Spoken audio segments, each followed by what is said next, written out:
Hey everyone, Jennifer LeSean here. Just wanted to say hi. No major updates today. It is Tuesday. It is a team's day off, but I did just write a story about NextGen Stats, what they saw from the 49ers performance, and there were some really interesting details. So you can check out the full article on NBC Sports Bay Area, but I'm going to tell you a few things that happened in the 49ers game that I think were really impressive. So George Kittle's catch, George Kittle's touchdown catch had a 14.2% probability that it would be made. That is the fourth most improbable catch of the entire season of all receivers. It is the most improbable catch of all tight ends, and it was the most improbable catch of week 4. So the fact that there was very little chance that that catch would be made makes it even more impressive. I know we were all holy cow when it happened, but it makes it even more impressive when you know the actual probability of the stats. So NextGen Stats, they have trackers on all of the players' pads. Excuse me. They have one on each shoulder.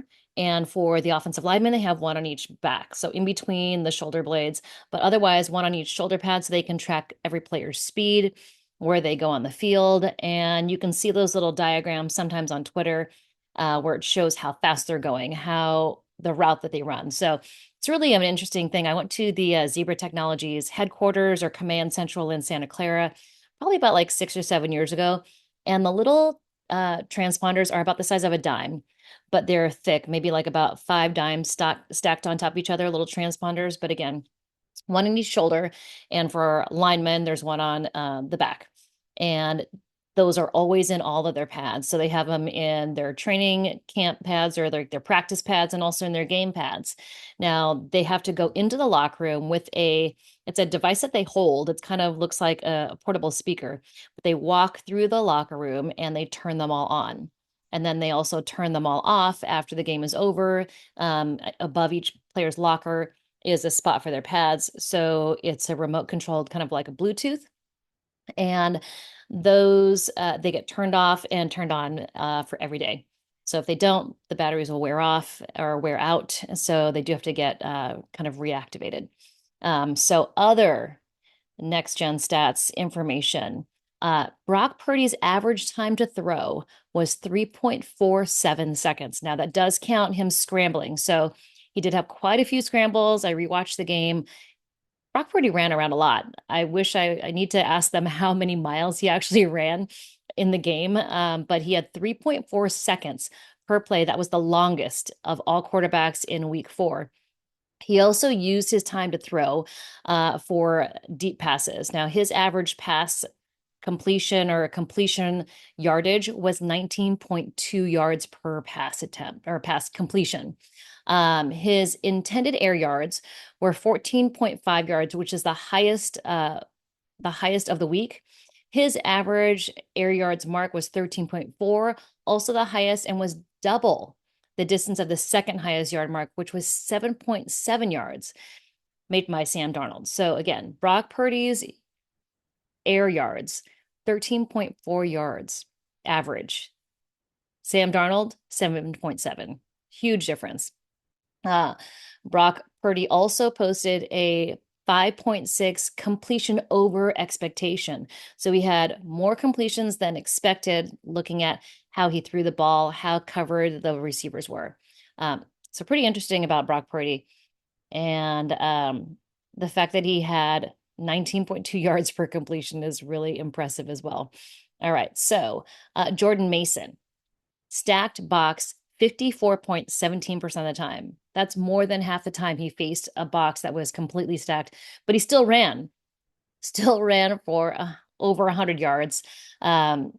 His second highest stacked box in the league in week 4, 123 yards on 24 carries, and his running yards over expectation were 34, which was the 5th highest. So they expected him to run 37 yards less than 100 yards by the way the box was stacked and how it was blocked, but he ran more over that expectation, 37 yards.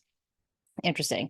All right, so we've all talked about Brandon Ayuk and how he has not really been up to speed with Brock Purdy, but part of the reason is NextGen Stats says he has less separation Uh, so actually, it's here 3 yards of cushion, under 3 yards in cushion, actually 2.4 yards, which is the least in the league.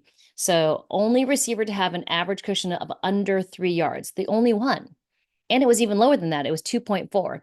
He also averaged 1.9 yards of separation, which is tied for the 11th lowest on his 5 targets.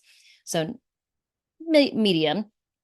Despite this, though, his 17.7 average targeted air yards mark was the fourth highest. So he is being covered very tightly, but he's still getting receptions. Not a ton, but it's because he's being covered so well. All right. Now, there's really interesting stats about Nick Bosa here. Let me scroll down. All right. So Nick Bosa led the league, or led the Niners with 9 pressures in week 4. He had only 10 pressures in the last 3 weeks. So he really had a good game against the Patriots. Now, his get off is 0.51 seconds. That's the quickest by any defender in a game over the last 7 seasons. 7 seasons. 0.51 second pass rush get off. So impressive. His sack was registered in 2.6 seconds, which was the fastest in week 4 and tied for the 5th fastest of the season. So it's funny because when you watch Nick Bosa on the field and it looks like he's taking kind of slower strides because he's got these really long strides, but he's actually pass rushing and his get off is incredibly fast.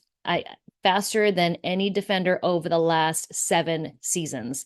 And that's players with a minimum of 10 pass rushes. So impressive stats by NextGen Stats. And I also posted the PFF grades. So a lot of players, Fred Warner, George Kittle, Brock Purdy, Nick Bosa had really good scores, but I also put in who didn't have totally great scores. I think Isaac Yadam had a bounce back week, but was a little tougher week for others. So definitely check those out. Those articles are on NBC Sports Bay Area. And as always, I'll keep you updated here as much as possible. Please subscribe, please like, and tell your friends because I would really appreciate it. Also, I'll keep giving you all these interesting stats as much as I can. All right, talk to you guys soon.